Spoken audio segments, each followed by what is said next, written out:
Hi, my name is Mason Temple, and you're watching the Permanent Rain Press. Hi everyone, it's Chloe with the Permanent Rain Press, and today I am so happy to be joined by Mason Temple. How are you? I'm good. I am well rested, as you know.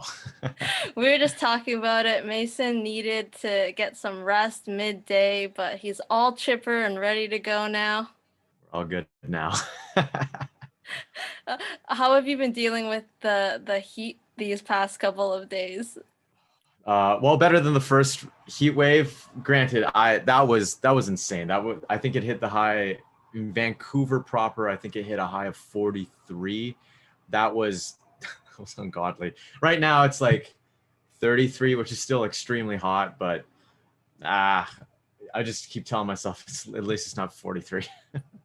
Yeah, it So could be worse, and I think it's supposed to kind of level off after today and into the yes, weekend, so yeah. we might be fine starting Praying for some tomorrow. rain, which is an absurd thing to say in Vancouver, but hey, we're in absurd times. So before we get into Ginny and Georgia, I wanted to start off with your background in the arts because you have Right. a long history, your family in storytelling, film production. So what was that moment for you where you said, I really want to follow in their footsteps and I want to perform?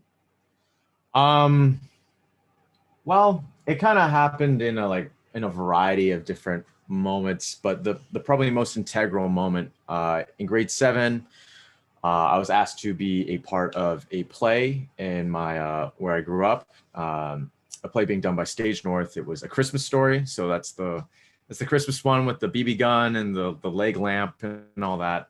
Um, an actor had dropped out, and they were looking for someone to replace the character of Schwartz. And I just went in there and did my little douchebag thing, and the rest was history. I remember Blair Scott, Blair, if you're listening, one day, um, I was just like reading the lines, and I didn't really know what I was doing as an actor. And then he got really frustrated, and he yelled at me like, "Just like be a kid." And I was a little offended by that. I'm like, "Well, I am a kid, but whatever." And I don't know. I started acting at that point because I guess I didn't put it together. Like, oh, I should probably perform right now. Um, and then like the rest was history. I was like, actually, this is a lot of fun. And he actually apologized for that later, right before we went on in the last dress rehearsal. I'm like, no, don't worry about it. Like, it's a good thing that you told me that, because else I'd still be just like reading it like lines or whatever. So that was like I guess the quintessential moment, the light bulb moment. Um, and there have been like a variety of light bulb moments before and after, but that's when I was like, yeah, I think I want to do this for forever. I love that. It's like you just needed that little push, that little Yeah. motivation, and then you were good to go. Yeah. Just, a classic acting workshop of just act, just do the thing. Was your family like really encouraging and supportive of this route for you? um, that's a complicated question, because my dad will always say, I always knew he would belong on a stage. That's what he always says. And my mom was an actress and a model in Taiwan, and yeah, there's storytelling in my lineage, but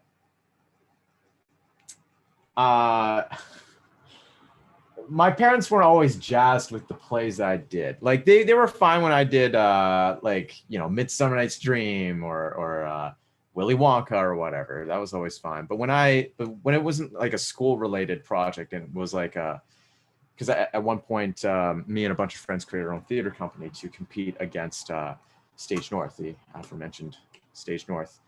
The plays that we did were they seem pretty tame in 2021, but back in like 2011 and 2012, in a very conservative small city in northeastern BC, doing something like Dog Sees God, where I played a character named Beethoven, and it's a play on the Peanuts characters. So Beethoven is Schroeder. It's when they're like all grown up, and well, Beethoven is gay, and that's not okay in this universe. And then he develops a relationship with CB, who's Charlie Brown, and later takes his life because Pigpen has turned into an awful guy and a bully. So my parents were a little tentative about me doing that in Fort St. John. And the year after that, my friends and I rewrote a satire about our high school, and just really pushing the edge of how far can we take themes in Fort St. John and piss people off. But yeah, we dealt with pretty much anything we could possibly think of when it comes to high school in that thing. And they were both supportive and tentative again in that one. But that ended up winning our local theater festival, and we took that all the way to Kamloops. So they've been they're definitely supportive now, but it did take a little while for them to fully support what I'm doing here. Yeah, love them. It's just, when with parents, like, they want the best for you, and sometimes it's like, well, is making theater about being gay in the middle of nowhere, where people have definitely been victim to homophobic hate crimes, is that really the best choice to make right now? And I was like, well, Dad, I don't give a fuck, so I'm going to do what I want to do. I like that you stayed true to your heart, but that's what I was gonna say. I feel like it could have come from just this place of concern, but you moved out to Vancouver, you graduated from Langara's acting program, Studio 58. What was the most valuable lesson that you took away from your program and your studies over there? This is funny because I say to people, I love my time at Studio 58. Oddly enough, I don't feel like I actually learned anything, but that's not because like I've got a big head and I'm like, I came in a perfect actor. That's not at all. I spent most of my time there practicing everything that I had learned and picked up in my life. And that's kind of, at least when I went there, that was still kind of the point of the program. You're meant to have some experience beforehand, but I definitely say the single biggest thing that I've learned from there. I was gonna say one thing, but a different thing popped up. I was gonna say, like, follow your intuition, which is very, very important. But before I could even finish that sentence in my brain, I heard my old artistic director, Catherine Shaw. I hope you're okay with the F-bomb, because she swears like a sailor. And just her words of, just fucking do it already. Just do the thing. I guess that is also still part of following your intuition, but just do the thing. Don't like overthink anything. And it's kind of vague advice, but I don't know. It certainly means something to me, and I apply it onto everything now. So yeah, Nike, you guys really hit it out of the park with that slogan. Damn. I feel like sometimes, especially when you're like in classes all the time, it's like little things that you pick up, right? That Yeah. you carry with you, and you carry that with you to Ginny and Georgia on Netflix, where you star as Hunter Chen. He is Yes. respectful for the most part, popular guy, smart. What do you most enjoy about this character and stepping into Hunter's shoes? I got to do everything. It's kind of I mean, I know how he's received by the public is there's a wide range of opinions, but as an actor, I mean, what more can you ask for? I got to sing, I got to dance, I got to act, obviously, even got to write a little bit. Yeah, like I remember, like, all the time when I talk to people from my alma mater, they always ask me about the tap dance scene, for example, because they're like, because we tap dance at Studio. They're always like, how, like, never did they ever consider that tap dance. Like, there's a common joke at Studio where it's like, you'll never be able to use this in the real world. Learning tap dancing is useless. Well, what do you know? I'm a Studio grad. I went on to tap dance on that Netflix show. Which is wild. But yeah, I don't know. I think the thing I had the most fun with Hunter is just, I got to do everything in my skill set, and I hope I get to come back, and I hope I get to do more. So we will talk about spoilers. So if you're watching this interview, please make sure you are caught up on Ginny and Georgia on Netflix. Now, I know a special one for you was the Oppression Olympics scene. So we'll talk about Oh that one yeah. shortly. But aside from that one, which was your favorite scene to be a part of? Outside from that scene,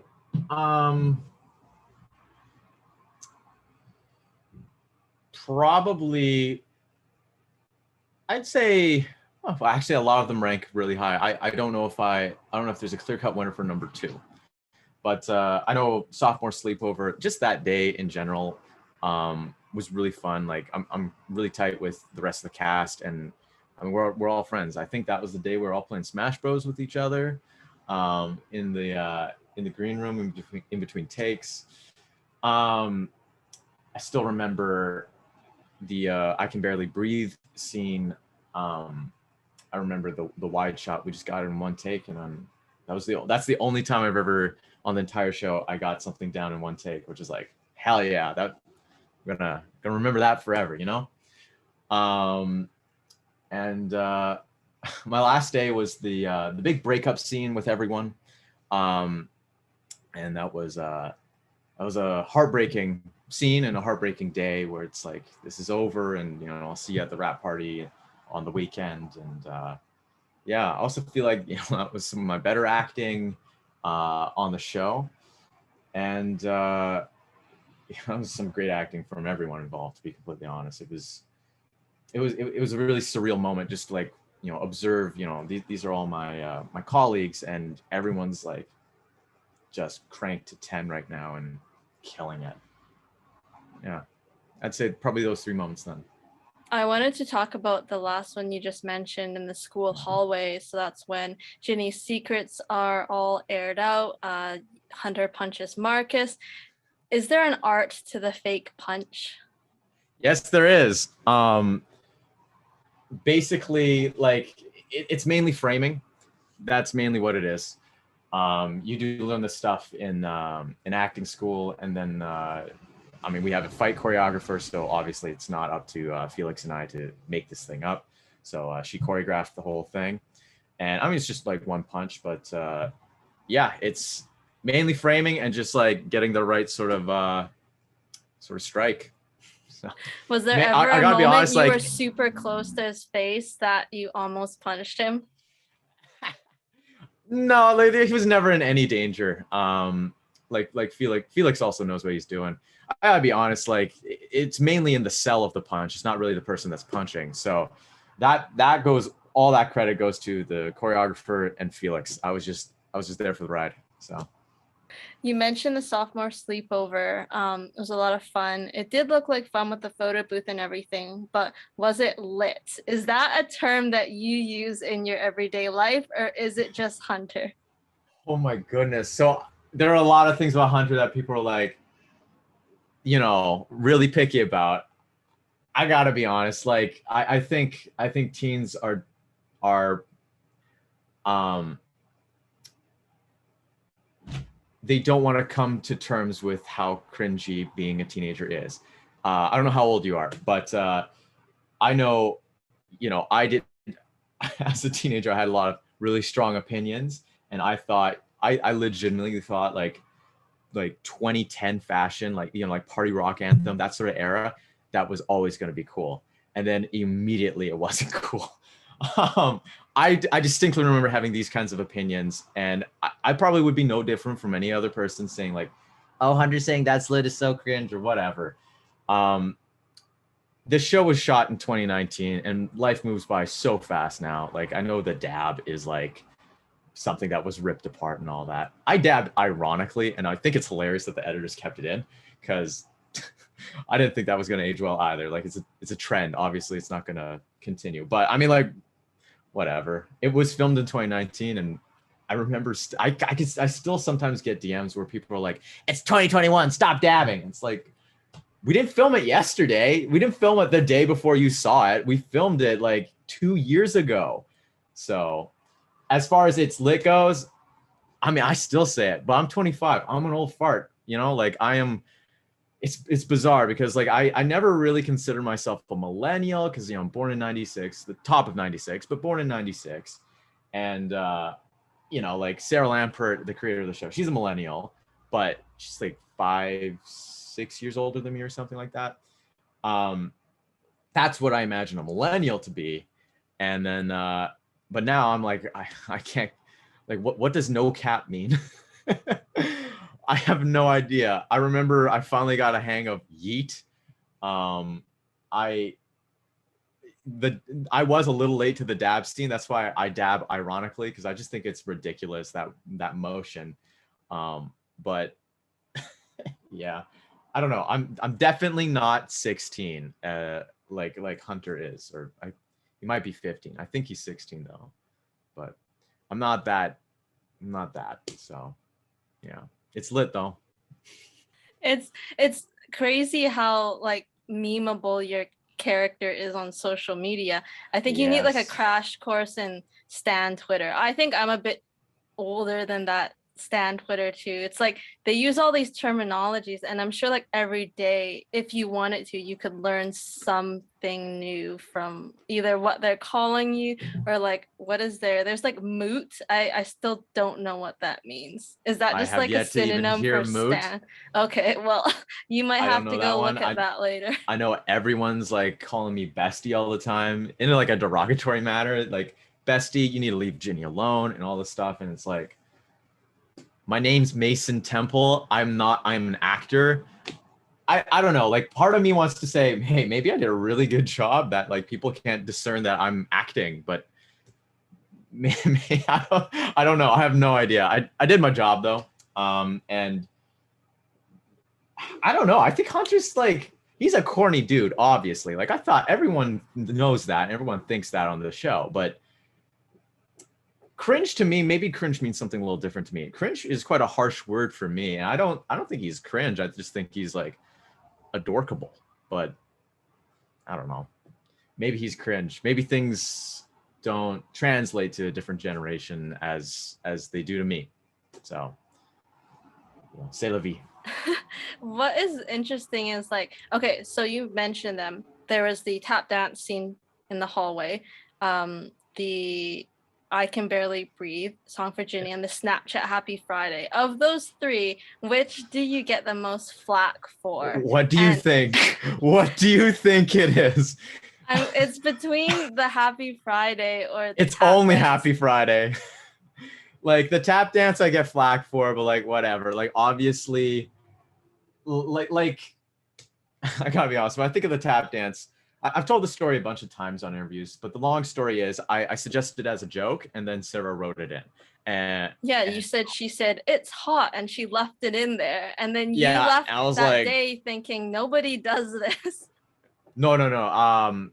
That was the Snapchat. Nobody Okay. does this. Whereas this with the tap dance, like, I think of this one YouTube video clip I remember from back when I was a kid surfing the internet, and like it was like a piece of cringe from my era where this kid did like this dance routine to like show off to his girlfriend, and he might even be wearing a fedora. It's like, it's pretty painful cringe, but I mean, it's cute because like they're kids and she doesn't think it's cringy.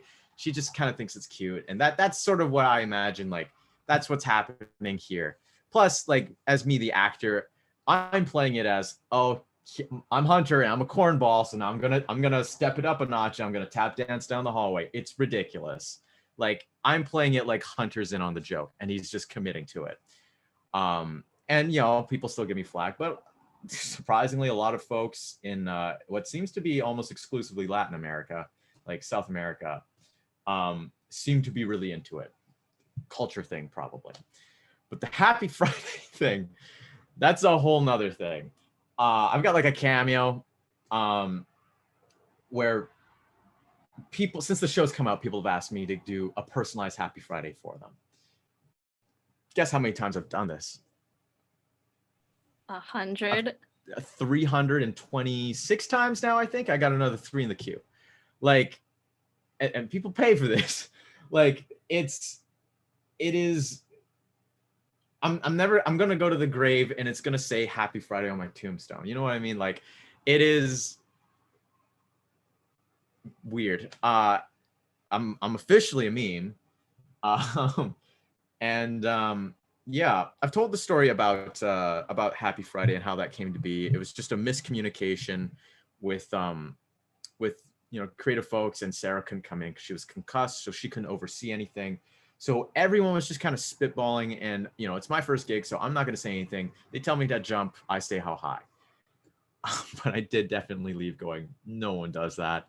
And I did not think it would. I think people would be like, wow, that was weird, and then forget about it.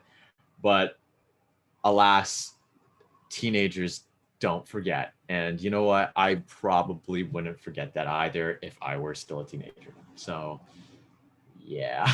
I think it's reached icon status, but at this point, it's good that you're just embracing it. For Latin American fans with the tap dance, there's a lot more in your arsenal because you can also do the jive, two-step polka, Charleston, and waltz. Yes. So stage background, I'm guessing? Actually, and you're not going to believe this, is ballroom dancing for me doesn't come from that at all. Tap dancing exclusively. All of that, except for the Charleston, that came from musical theater. All of that came from growing up in a hick town in Fort St. John, and I didn't go to barn dances often, but going to barn dances. I only went a few times, but I don't know, like for me, it was a bizarre experience because like I'm used to getting like berated by racist, like, country folk about being Asian or appearing gay to them. And then I showed up and everyone's dancing. I'm like, but they bully me for dancing in musical theater, and they're all dancing right now. But having a little bit of a dance background, I picked it up pretty quick, and I literally only learned all those dance forms just to show up all the hicks at the barn dance. I wasn't the best. There were still people doing flips and shit, and I still can't do that kind of stuff. But it has proven to be a interesting skill at the very least. I pull it out at parties. Have yet to do it in any professional capacity. Granted, I'm not professional in any of that kind of ballroom stuff, but I am somewhat familiar, and of all reasons, it's because of cowboys. There's nothing like being a quick learner to show them, right? Pretty much. I'm just like, well, 1, 2, 1 and 2, and done. So yeah. Well, hopefully you get to break out those dance moves in a project in the future, if it's not Ginny and Georgia. But the Prussian Olympics scene, you and Antonia talk through that with your creator, Sarah Lampert. Take me through those sessions and the emotions that you two felt and went through. Right. So when it came to that, the creatives, they always wanted like Hunter and Ginny to break up, and they wanted to do it over a fight regarding race. And Tony and I were on board from day one because, I mean, as two biracial people, we never really get to speak about our experience with race and have that respected. I think even with how people took the scene, I think some folks may have misinterpreted it. It kind of proved the point where biracial people, like, we're not trying to say it's better or worse or whatever, but we have an experience.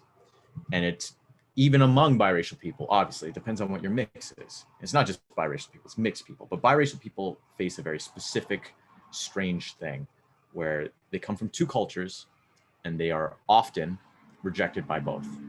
I've personally never met a biracial person that's like never had a problem with that. I even got a book right here called Being Biracial.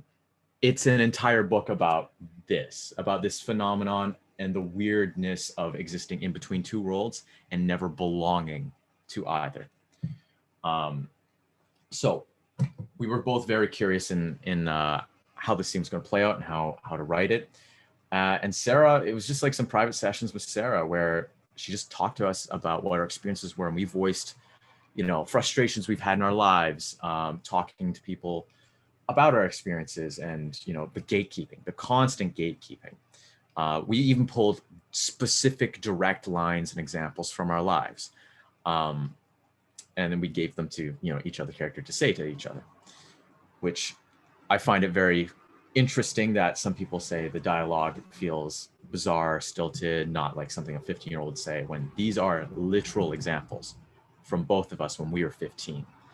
And like, you know, Tony grew up in Atlanta, Georgia. I grew up in Fort St. John, Canada. Like, completely different city, semi-rural, American, like Southern American, Northern Canadian, like totally different environment, totally different racial, ethnic background. We're both half white, but you know, half Taiwanese, half black. Yet we still have that unifying experience of being gatekept and having our race manipulated and twisted for other people's arguments. And that's what we wanted to convey with the scene. Obviously, they're, you know, they don't say anything wrong about their own experiences, but they completely miss the mark about the other person's experience. Because number one, I mean, they're 15 and they're in an argument. I don't recall the last time I saw two 15-year-olds argue, and it was like, I don't know, peaceful and very clear and well thought out. And yeah. And also, they're 15. They're not sociology majors. They don't know what the other side deals with. Yeah, that's how you get the scene like the way it is. And they end up slugging some really awful things to each other. I mean, like, no one's saying Hunter doesn't say anti-black stuff. He does. The term I saw a lot online was misogynoir, and that's, I mean, that's Tony's experience in life. Absolutely. My experience in life is the being accused of the model minority thing. And it's like, well, I don't know. I wasn't really feeling like a model minority when I was getting the shit kicked out of me in Kin Park, you know? I wasn't feeling a whole lot of proximity to whiteness when everyone just called me Asian and still beat the shit out of me, you know? Yeah, I find it, I'm not surprised with the reaction that we got, because I told both Tony and I told Sarah and you know, everyone involved, like, we're gonna get ripped apart for this, but everyone still supported us because they know, like, we're not lying about our experiences. We are two completely different people. They're saying the same thing about the biracial experience. It exists and it's not talked about. I am, again, I'm not surprised that people reacted the way they did. I know, like, historically, people normally, when you see a biracial person, at least back in the day, and maybe still today, I don't know, but back in the day, biracial people were often cast to replace monoracial people, because, you know, I've been called like Hollywood Asian, white Asian, you know what I mean? And I'm sure Tony received a similar thing, you know. So I understand that that's maybe what people are programmed to expect and were expecting. And when some of the responses, that is definitely what they felt. But at the end of the day, this was not a scene between an Asian man and a black woman. This was a scene between a half Asian boy and a half black girl. Two biracial people who are both what they are, Asian and black, and both not what they are at the same time. It's a contradiction. It's a bizarre experience. And they are both using each other's racial identity for their own benefit in an argument. It's something that's never been seen before. I hope that there's a follow-up, because a huge critique I saw that people were unhappy about is that that's where it ends. And I don't disagree. I think it should have gone on longer. I think there should have been something to wrap it up. Like, they should obviously be best friends. Like, they have so much similar experience. But it's the first season of a television show. We were not Ginny and Georgia before we were Ginny and Georgia. We were just some show that Netflix greenlit. We were already over budget and behind schedule. So, you know, unfortunately, the way things are, like, you gotta make some tough calls, and we had to finish the show. So we did. But I mean, I know personally, Sarah, Deb, the writers, you know, the directors, everyone on that show, it's not about some sort of, I mean, they just were passionate about empowering Tony and I Maybe we should have asked for more. I'm not sure, but that's both our biggest roles that we've ever had. We simply asked for what we felt comfortable for asking. And now, you know, after 2020, I think we'd all be comfortable with asking and seeing more. Now, I'm not a main cast member. I don't know what's happening in the next season. Haven't started negotiations or anything. I just know that they're still writing. It's like week 8 or 9 in the writer's room. And I'm not a writer in the show. So I can't say anything for certain. But I mean, I would assume that this will be addressed again, because I mean, it's a very interesting, certainly something to talk about. Probably talked about one of the most talked about things about this show. So yeah, and as a biracial person, I'm just glad someone is like, what is your life like, you know, as opposed to, you know, just being told the usual, like, you're white, you wouldn't get it, or you're Asian, you wouldn't get it. Like, I'm whatever people want to see me as, and normally that's the other, and that sucks. Yeah.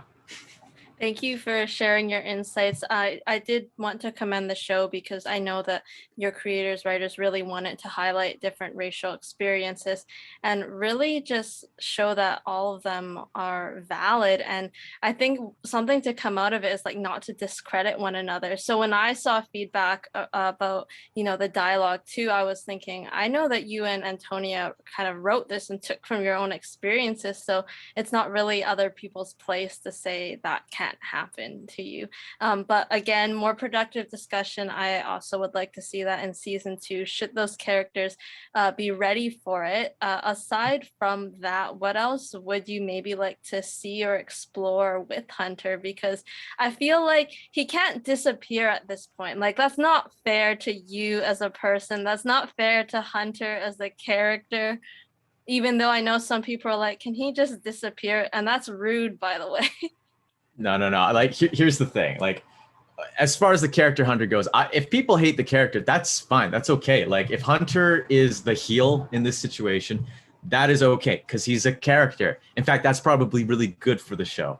That gives someone to root for and root against. And I gotta be honest, like, as an actor, shit, I love playing the villain. I don't know what's going on in the next season. I would hope that Hunter is in there. I would hope that he takes like a heel turn or something like that. I don't think he needs to be like an asshole or anything, but he's already, like, when Ginny and Hunter are dating, they're already academic rivals. And he's kind of a snarky little, you know, he's a little dick about it. Particularly, like he's a keener, you know what I mean? And I know a lot of people find that annoying. Why not? Why don't we go for that? Like, I don't know. Part of me wants to see like a rival relationship. I don't think he needs to date anyone to piss off Ginny, but I think him dating anyone will inherently make Ginny compare herself or whatever. And I think that would be interesting. Also, like, so on my Instagram during Pride, just a little bit of backstory here. I shared a Pride flag on my stories, and then I got a lot of flack for it, and then I got a little tussle with people on in my DMs where people are like, you shouldn't support, you know, these sinners or whatever stupid shit. And I'm like, well, I don't know. I was like, well, I'm bisexual, so why would I respect your opinion if you're not going to respect my fucking identity? And then people still didn't get the point that I'm saying, like, I'm queer as well. So shut up. like I don't understand why people are still like, you should respect their opinion. You don't respect me. So I decided to just come out and say it without coming out. I hate the idea of coming out. Anyways, I'm bisexual, and I think it'd be really cool to see Hunter be bisexual. That's sort of a little goal of mine. I don't know if that'll happen. I don't know if that's even in the plans or anything at all. I remember I had mentioned it once with Sarah, and she thought the idea was interesting, but we never really thought more about that. but I think it'd be really cool to see Hunter as a bisexual person, because since the show came out, and since it's come out that I'm bisexual, I've auditioned for, well, just in general, because I'm an Asian male, I auditioned for a lot of gay roles, and that's fine, but there are a lot of it's the gay Asian best friend stereotype, and that's really frustrating, because it's like, this is the 12th one this year, and it is like 6 months into the year. You know what I mean? It's really frustrating, and like, it's not that I don't want to see queerness. I want to see queerness. I want to see real queerness, like, reflected in media. Hunter, he doesn't distinctly say he's straight. I don't think he has to distinctly say anything, because personally, I hate that I had to state that I'm bi. I hate that people assume that my entire life they assume I'm gay or I'm straight, and it's like, well, you're both wrong. I'm whatever I feel like in the moment. So I would love if he, like, I don't know, if he could explore that in a healthy way, in a actual, real, reflective, healthy way. A little pipe dream I have is, like, at end of the season stinger, like, I don't know, for some reason everyone's at a party, Ginny opens the door and sees Hunter topping Marcus, something like that. But, like, I don't know. I think there's a chance to do another really interesting thing. We got a biracial guy who's also bisexual. Yeah, but, you know, we'll see. Is that a hill I'm willing to die on? Probably not. Just thankful I have a job, and I mean, they will tell the story how they want to tell the story. Yeah, that's, for me, that's one of the things. Heel turn, and then also the bisexual exploration. I think that with a collaborative kind of process, it's always healthy to throw out ideas and pitch them to your writers. And also, you know, we saw a bit of Hunter's family. There's clearly going to be like expectations there. The Adderall, which wasn't fully explored either. So there's a lot about the Adderall too. There's a lot to, I think, look into and go through into more depth. So here's to hoping. I guess you'll know when everyone else knows, or I'll probably know after the main cast knows, so I'll know when literally the audience knows, probably. So Hunter versus Marcus, though, essentially pitted against one another this entire season. Did you and Felix talk at all in terms of, you know, how your personalities really clashed and conflicted, and how opposite your characters were received as a whole? No, I mean, like, on the show, we just hung out. I probably hung out with him and Nikki the most, actually, because he's also a musician. So we just shot the shit a lot and hung out. And after the fact, I mean, all of us are just trying to, you know, get the next job and you know, work, you know, live our lives. You know what I mean? So no, no. Yeah, I don't know. You spend so much time on set that, I don't know if this is true for all actors, but I know for me, I spend so much time on set that I try to not think about being on set when I'm off set, you know? Just try to work on my own personal projects, work on my life, relax, play Smash Bros with the cast, you know what I mean? Or jam out with Felix, Fifi. So, any chance of a collaboration between the two of you? You know what's really funny? He's a much better musician than me. He's actually done like some music production, I think maybe classes or something, a workshop, a program, something like that. So I thought it was really funny. Like, I'm the guitar player in the show, but like he's like the really talented musician in real life. I'm just an amateur. Maybe one day if I get my poop in a group, as I say, maybe one day. But right now, no way. He's gonna upstage me just by being brilliant. Have you heard of, there's good duos out there. I mean, someone takes the guitar. You could also take the saxophone. I played the saxophone 1 year and I realized I hated it. So I'm never doing that. That's actually not true. I'm actually very curious about playing the soprano sax. It's smaller. It seems like a much easier process. I just leave the reed in a little cup so that I don't have to suck on it for 30 minutes. That'll be taken out of context. I already know it. Oh God, I should not have said that. And then, yeah, I don't know. I think the soprano sax is really interesting, but I should probably just get better at playing the guitar. I mean, that's my main instrument. So, yeah. I've tuned in for some of your Instagram lives where you just like spontaneously perform. How would you describe your sound to those who haven't heard it, and like some of the music that you have been writing? Oh, pitchy and amateur. No,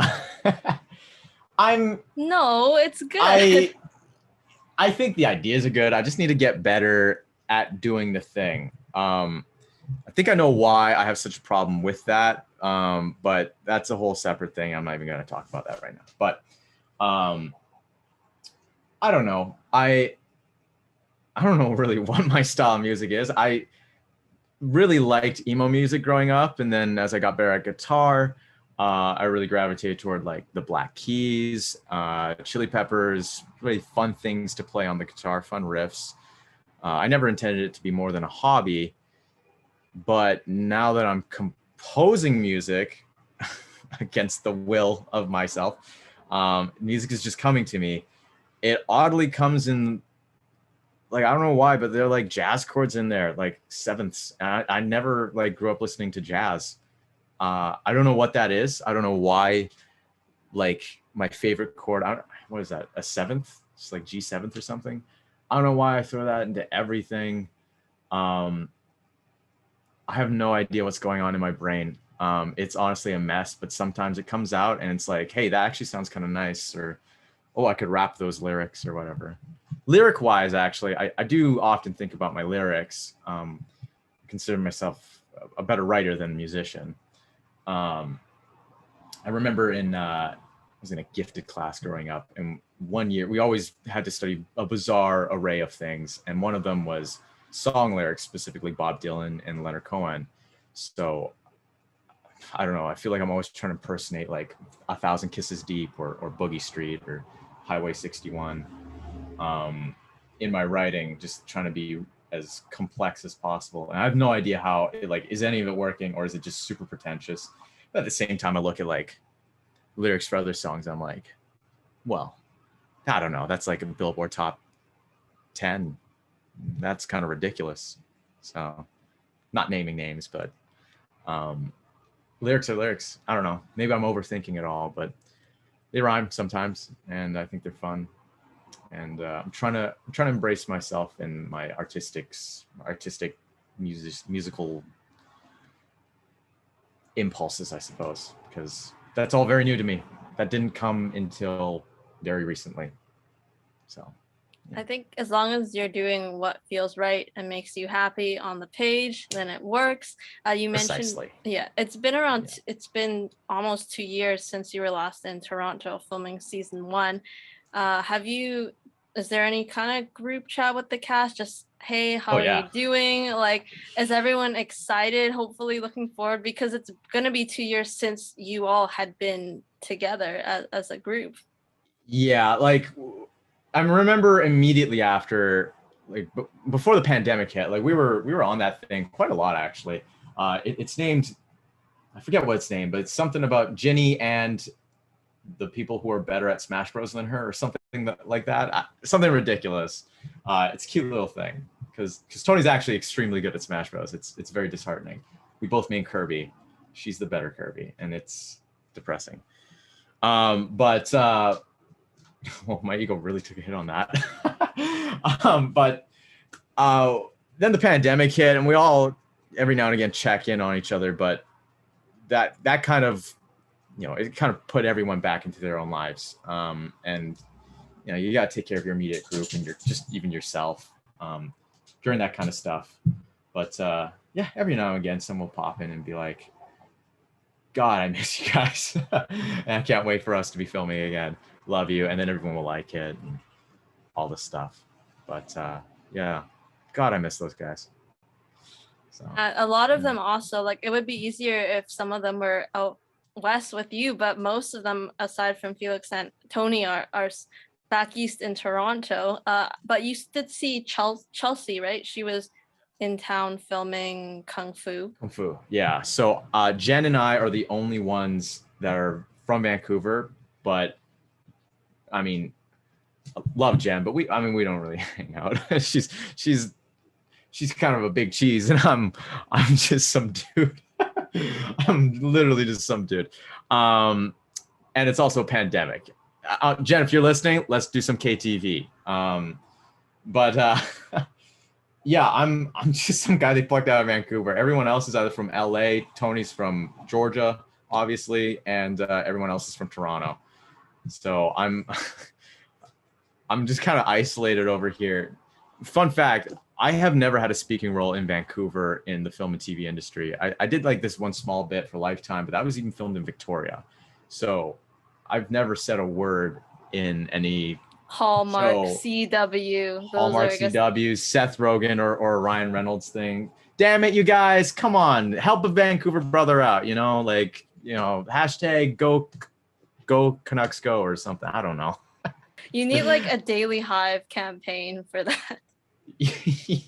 Daily Hive, where are you at? Come on, I need to get Seth and Ryan, because I'm on first name basis with them. Obviously, where's Michael Bublé? Where's we gotta have like a featured in one of your songs. You got a friend in me, so hey, come on, man, hook me up with some Giants tickets.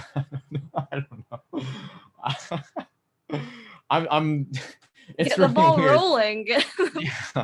I feel really bizarre because here, like, I'm just theater guy here, right? Like now it's bizarre because like now people kind of recognize me, but like everyone here that knows me here knows theater guy Mason Temple, just this guy that he went to theater school with. Anyone from up in John. Well, actually, a lot of people do. They're like, "Oh, you're a celebrity." I'm like, oh, "Don't use that word." That gives me the heebie-jeebies. But I mean, I'm still just Mason, to a lot of people over on this side of the country. But everyone I know in Eastern Canada, in LA, in New York, in Atlanta is because of the Ginny and Georgia. So it's like a different me or something. I don't know. I'm not different, but it's just like there's a weird different perception. People didn't know me from before, this like weird theater kid. Like I wrote a monologue about confessions to my goldfish. That's the weird guy from Vancouver, and over there they know Hunter Chen. So it's bizarre. Interesting to think about yourself and especially since it hit like so quick for you and so fast with overnight. Yeah. You did catch some hockey games back east, Maple Leafs, some AHL action. How much fun were those to attend, especially because going into 2020, no fans in the arena at a certain point? Oh, I love going to a live hockey game because that I don't know, there aren't a lot of real Canadian stereotypes that I truly embody, but that is one of them. I turn into the closest thing to a hick that's in me. That comes out. I am a rowdy fanboy. I was talking to my dad about this the other day because he likes hockey too, but he was an athlete growing up, so he likes hockey for the athlete part, and I'm a storyteller. I love the story, the drama behind it, the manufactured, this, that, and whatever, like I don't actually hate anyone from Boston, but I hate everyone from Boston because of 2011. You know what I mean? Like I don't actually though. I just think it's a lot of fun, especially like rivalries and stuff. You get to play out that weird primal thing of competition and narrative and whatnot. That one Toronto game was especially fun because, I mean, I'm not even a Habs fan, but I went and specifically bought a Habs jersey because I like PK Subban, but I bought a Habs jersey just so I could piss off everyone I knew in Toronto who's like a Toronto Maple Leafs fan. And what do you know? They won in the shootout that night. And I gotta be honest, Toronto fans, kind of a real salty people. It was a long walk back on Queen West of a lot of people, doing the shoulder thing at me and telling me to go back to Montreal. And he doesn't even, PK Subban's not even on your team anymore. Get a new jersey. Oh, you bought a Subban jersey. Okay. Yeah, it's I mean, that's like a nice jersey, I think, because I still miss him as a Hab. Like, it's something that, like, he's known for still being a Montreal Canadian. Exactly. Like, I don't know if, well, he's also, I guess, known as a Nashville Predator because he won the Norris with them. But I don't know. To me, PK Subban is a Hab. Him and Carey Price were the only reasons why I even bothered to watch Hab games. I just thought it was like, yeah, this guy, is a person of color, but he also like has a personality. That's pretty rare in the National Hockey League, especially, before maybe Patrick Laine and Elias Pettersson, his death stare and all that. Like, there aren't a ton of personalities, and he was such a bombastic personality. I was like, that guy's cool as hell. He makes watching hockey even more fun. And then they traded him. Oh my God. And now here's the little bit of hockey side thing. I love Shea Weber too, but I just couldn't. PK Subban was the whole reason why I even liked the Habs. So now, I mean, Suzuki, are you kidding me? There's a half Asian dude who could very well that guy. He was incredible in the playoffs. Him and Cole Caulfield are incredible in the playoffs. But I mean, a half Asian dude that he could potentially be the captain one day of that team. Never, if you told that to me as a kid, that one day someone that like you, someone half Asian, would be might be, I don't know, but would be a star player on the Montreal Canadiens, I'd be like, you're joking. Asian people aren't allowed to play hockey. Like I think of like Jeremy Lin and his whole path and his difficult path in the NBA. And that was me and my, just like, I didn't even bother with sports because I knew I'm not welcome, and I saw that reflected all over the place, particularly with Jeremy Lin. And my dog's just scratching herself and cuddling beside the door. Particularly with Jeremy Lin during the Lin Sandy thing. A lot of people were on board, especially Asian people, and I still saw a lot of white people that like, he's a fluke. I'm like, the numbers are the numbers. Like, I don't know. That man has been robbed of a career. That man deserves so much better. But yeah. Anyways, gushing about Nick Suzuki. I'm just so happy to see that. And like Jason Robertson, he was up for the Calder this year for Dallas, and Nick has a brother who will play for the Hurricanes, so super excited for that. And Vancouver's got Jet Wu in the pipeline. You have no idea how bad I want that boy to make it to the team. Even if he just makes it to Abbey, I'm buying a Jet Wu jersey. I do not care. That guy's got one of the coolest names I've ever heard of. I believe he's also a halfie. I don't quite remember. And I mean, he's what we need, a right-handed defenseman. Like, are you kidding me? I want to see him crush people against the sideboards, and then the whole audience just go, woo! Like, oh, you're God, gonna lead it writes the itself. chat. I will. I like the Aquilini family. If you need someone to dress up like a lumberjack and lead the chant, I've got a lot of energy. I'm nuts. What did the Canucks need to do this upcoming season to be a contender? Oh, you're gonna ask me, Mason Temple, the actor who is like can barely skate. I gotta be honest, I don't really know because I thought last year they would be, but we kind of got completely screwed schedule wise. COVID also, of course, did not help with like the massive turnover. People didn't get to mingle. I mean, this is all very, very documented stuff already. And then, PD with his injury with the wrist.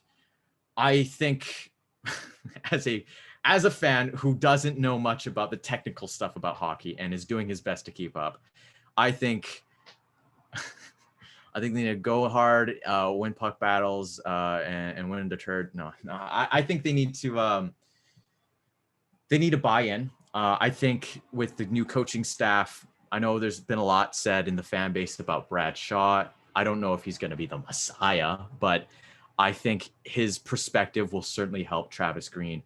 Travis seems to be able to ice an extremely capable offensive, well, when it's working, an extremely capable offensive machine. Like, I still will never forget that 9-goal night against the Bruins. That's insane. But you know, it's like, well, also very like the eye test for the defensive capabilities of this team. It's awful. Like Nikki on the show, she doesn't really watch hockey, but I remember we were watching a game where Tyler Myers in overtime fell and knocked over Bo Horvat, and she will never forget that. She's like, that's what the Canucks are to me. I'm just like, don't talk to me about Tyler Myers. Okay, him, like, as people, okay, like him and Hamonic, nice guys. Absolutely. On the ice, I can't. Like, I think they're being asked to do a job that is not their specialty. I think Hamonic pulled it together. I'm glad to see Hamonic back. It's not that I'm not glad to see Myers, but Myers and OEL kind of feel like a bit of a like kind of a it could oxymoron work. It could there. not work. You don't know until I just like you have no idea. I wouldn't shut up about how we need Adam Larson. Let's sign Adam Larson 5x4 or something, and then he signs for 4x4 with Seattle. I'm like, God damn it, that was exactly what we needed, but it's okay. I think I really don't know what to do with the Tyler Myers situation. He does feel a bit redundant with OEL, and obviously, I mean, they have to keep OEL at this point. He's not, his contract's immovable, and I think he will. I don't know if he's going to go back to being prime OEL, but I'm pretty sure change of scenery is probably going to help a little bit. But yeah, I think they need to. They certainly need to bolster their defense. They need a back check.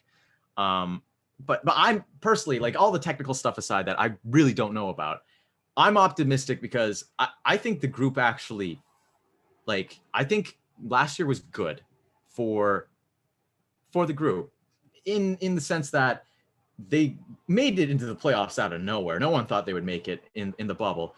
They did an exceptional job, completely ran out of steam and got beat up by the Golden Knights, which, I mean, I don't even think that's necessarily their fault. The Golden Knights are a bigger, more skilled team, but I mean, they also got Demcode. I think with that hope of like, oh, if you've got a hot goalie and we just sneak a goal in, we could make it in. Like, as far as, I don't know, maybe the Canadians, they kind of had the same kind of deal going on. No one expected them to make it to the final.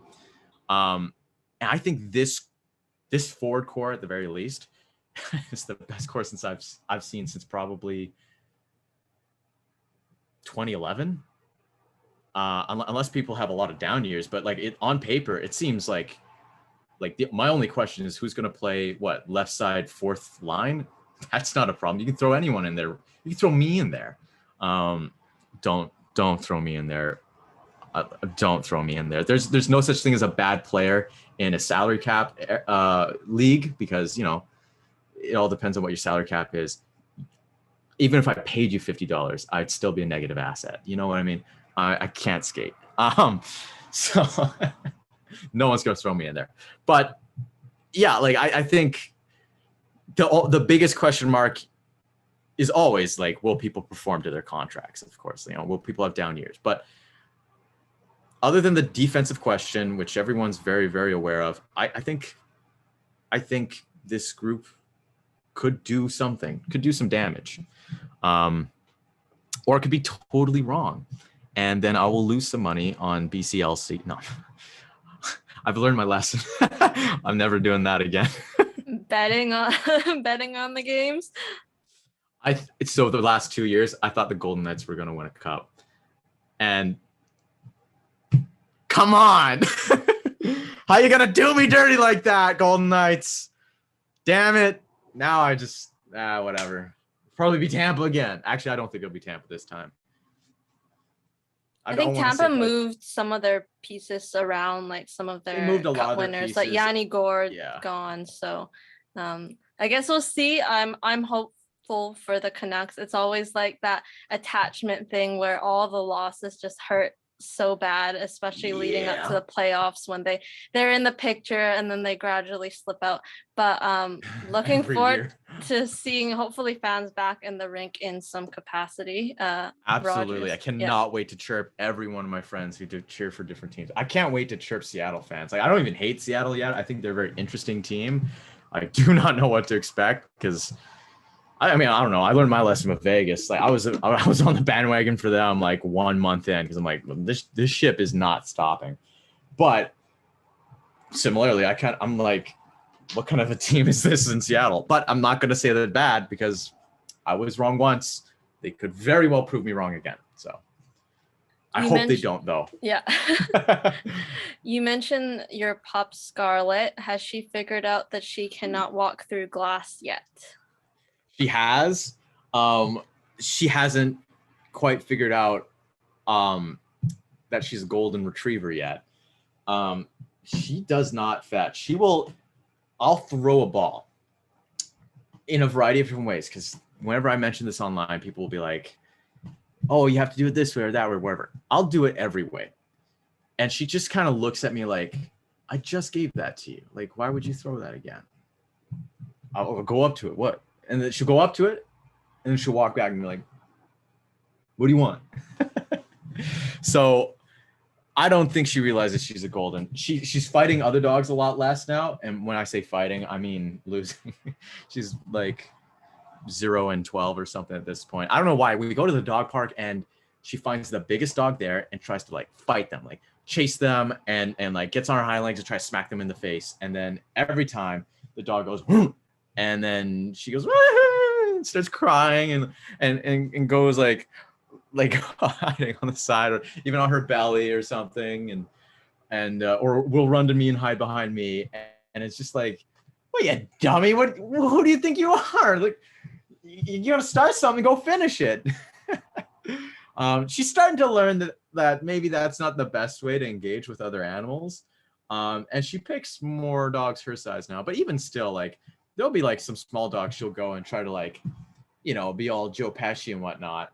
And the dog will just start barking, and then it's the same thing. Like a little chihuahua will scare the shit out of her. So, but I will say one thing which was adorable. One time she was playing with a bunch of other dogs about her size, and there was a little tiny dog, and the tiny dog was really timid. Didn't really want to play with Scarlet, but the other dogs wouldn't leave the dog alone, and Scarlet just got right over the other dog and just like wasn't mean or anything, but like tried to protect the other dog from. Protect the small dog from the other dogs. I wish I whipped out the phone fast enough. Like it was adorable. It was like a little superhero moment. Oh, you're a good girl. You know that? She's looking at me like it is hot as hell, dude. Like, do you think she understands you when you? Oh yeah, she understands like a surprising amount.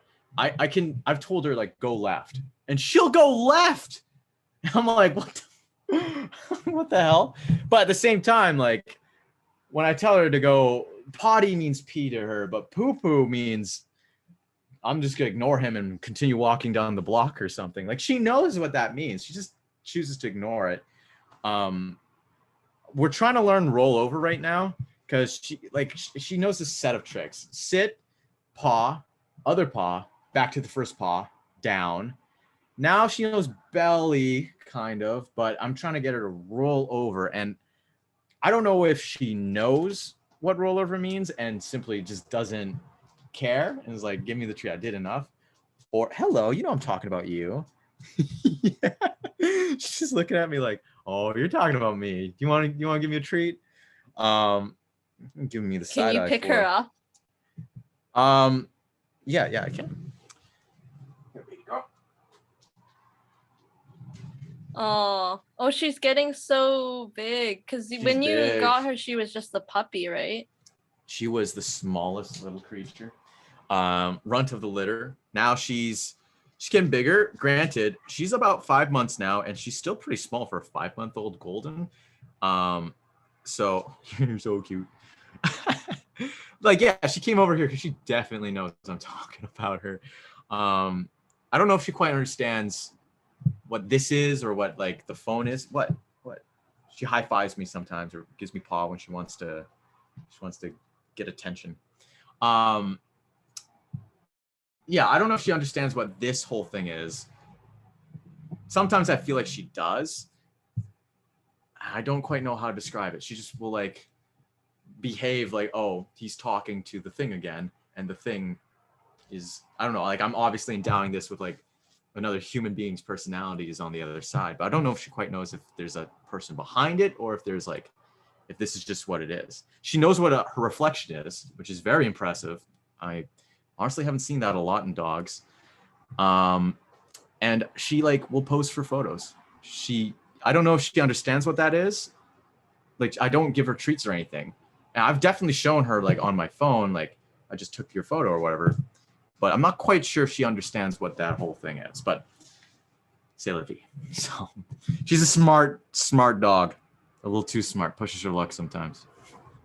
Well, dogs are the best therapy animals. I'm sure she's helped you a lot this past year. Now, I know you're currently shopping a pilot. You are in the creative writing program at UVC, which is very prestigious. So congratulations on getting in. How has that been going? And when did you know that writing was another art form that you wanted to pursue? In grade 11, I wrote that play with my friends. And what I say all the time is that I never wanted to be a writer, but no one's making roles for me. And no one's really telling, there are plenty of stories that I want to hear, but no one's telling the stories that I relate to, or at least not many of them. So I don't know. I've been told my entire life, well, why don't you do it? Well, why don't I do it?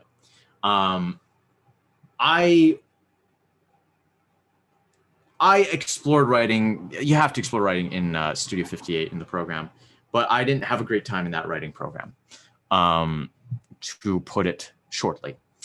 And I did not feel very comfortable with my writing after that, and I kind of just gave up on that. But then when Ginny and Georgia came around, and Sarah really championed Tony and I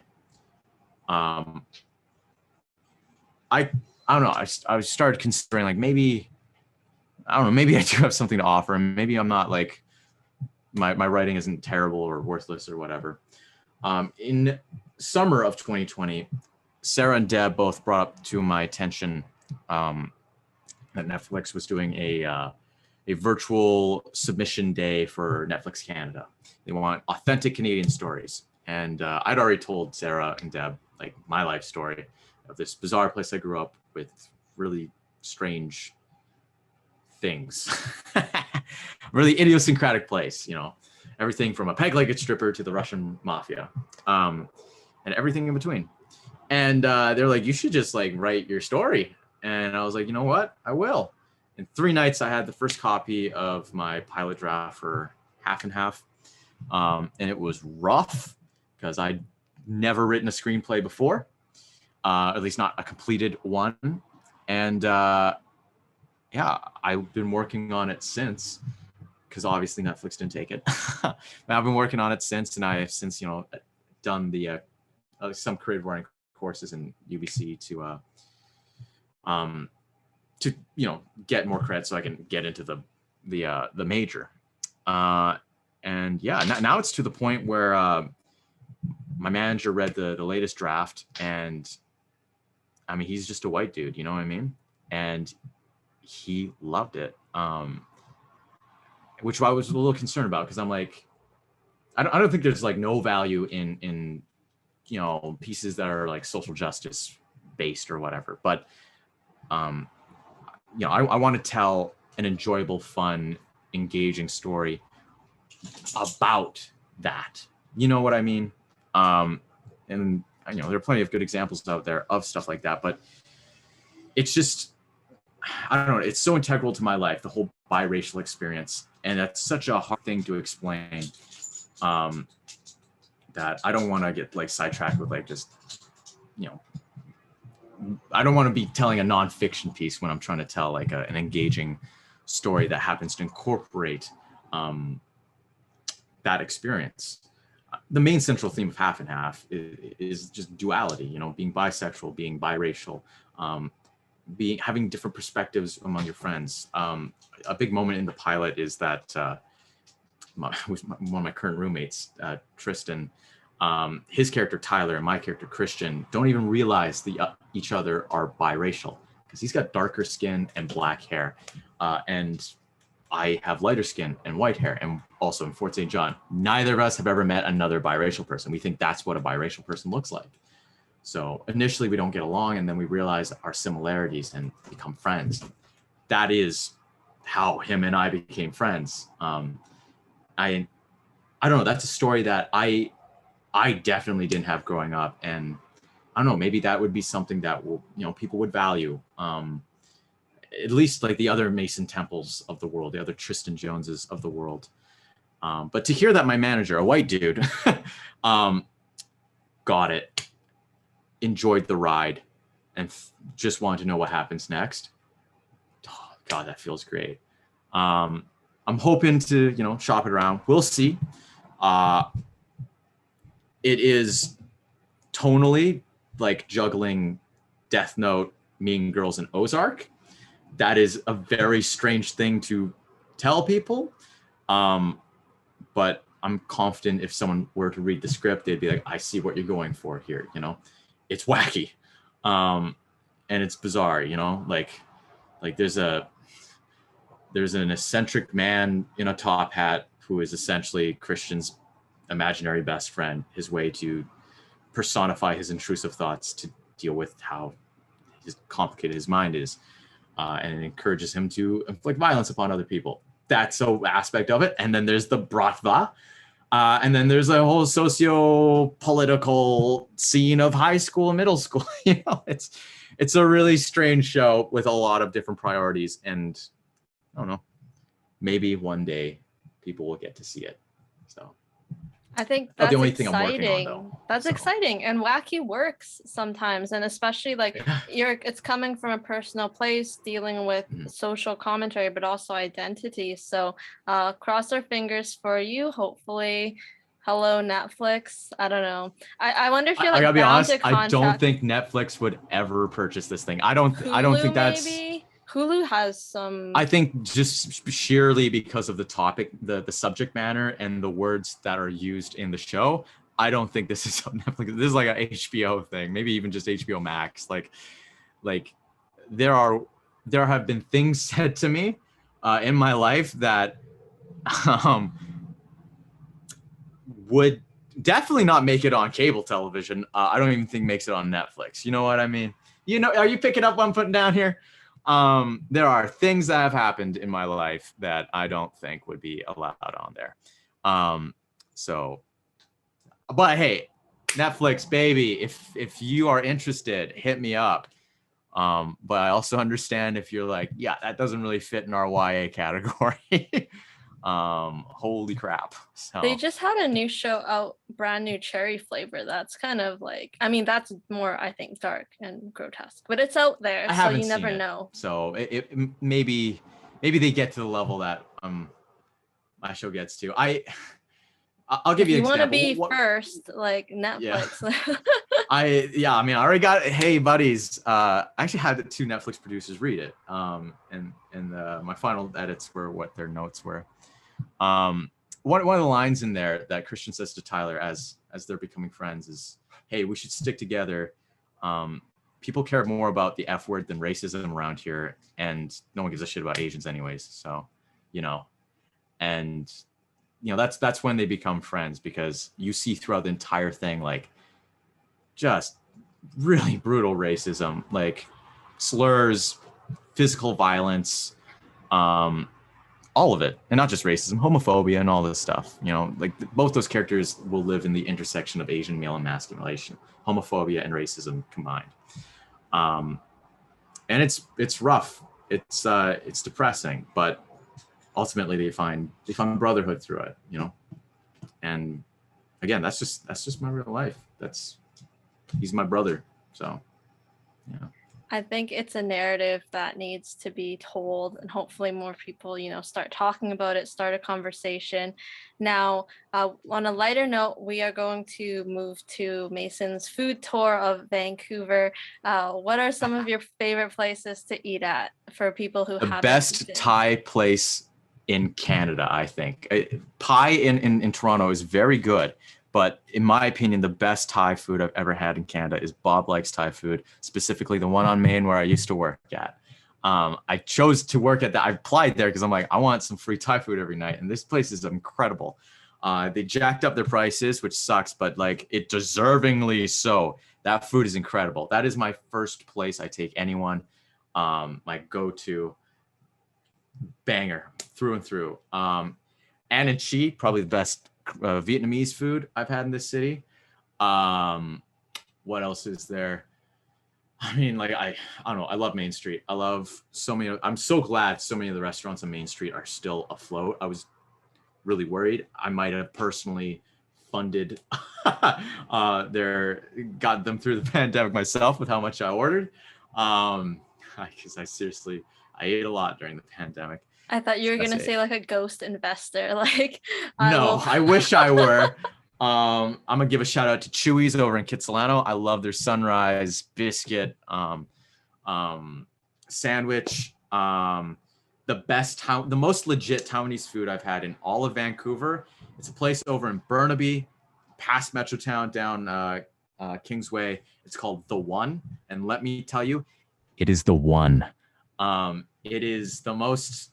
There's a lot of different ways to do beef noodle soup, but that is the Niuro Mian that I remember from Taiwan. Their Luro fan is. It's like I'm in West Taipei, sitting on like a plastic dinky child chair from IKEA in like the nastiest table you can imagine. And I'm eating this. Oh God, it's so good. It's food that like hits the memories and takes me back. Like it transports me, and oh God, it's good. The One, if you want to like work out a deal with me or something, like spokesperson deal or something. But seriously, like that place is legit. It's legit Taiwanese. What else is there? Honestly, there's just so much good food in Vancouver. It's stupid. Like our foodie scene is insane. It's unfair to other cities. It makes it hard to like. There's great food in Toronto as well, but my palate is definitely adjusted to Vancouver, and I'll rep Vancouver foods, the food scene here, over and over again. I felt I was like I couldn't order my pad see ew from Bob Likes Thai Food all the 4 months when I was in Toronto. How am I gonna live? How am I gonna live without the pad see ew and the chicken cashew? No one does the chicken cashew like Bob Likes Thai Food. No one does eggplant like Bob Likes Thai Food. Like my goodness, the only thing we're really missing is like a Din Tai Fung. I mean, Peaceful is great though. Like I really like Peaceful. Peaceful and their beef and broccoli. Oh, it's good. Yeah, I don't think I've ever had bad sushi here. I don't think I've ever had a bad bowl of pho.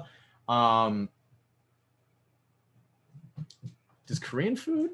I'm not a huge not hugely experienced with Korean food, so I can't really comment on that. But and I know there's a big Korean scene in Toronto. They've got a whole Koreatown actually. So, but yeah, we're spoiled with good food in this city. It's insane. Must be why the house prices are so high. We are, and it's all over. Like you mentioned, there's even places in Burnaby, Vancouver. I don't know, even like Surrey. There's been some more places popping up. I wouldn't be surprised. But we will like include the names of the restaurants you mentioned if people want to check them out. They deserve the shout out. They deserve the rep. Honestly, I think most of them I mentioned were Asian places anyway, so they need the love after this pandemic. Like damn. But seriously, like you're not going to be disappointed eating at any of those places. So. And on the topic of food, our signature question for you: if you could be any ice cream flavor, which would you be and why? Cookies and cream. I only ever order cookies and cream. Even in that place in like Commercial Drive with like the Guinness World Record of amount of flavors, I walk in there, I go, wow, this is really neat. Can I have a sample of that? Okay, I have a cookies and cream ice cream cone. I was gonna say I'm vanilla, but I guess I'm not vanilla. I'm cookies and cream. Boring as hell. I just like what I like. And it's fun to experiment, but I like what I like. That's it. So I think that's the perfect way to end off this interview, like the themes that you've been talking about this entire hour, almost hour and a half now. So thank you so much for taking the time to speak with us. Really appreciate it. No problem. Thank you for not thinking I'm an asshole for like missing the original scheduled time. Jeez. Mason needed rest, so we respect and understand that. Needed rest. My goodness.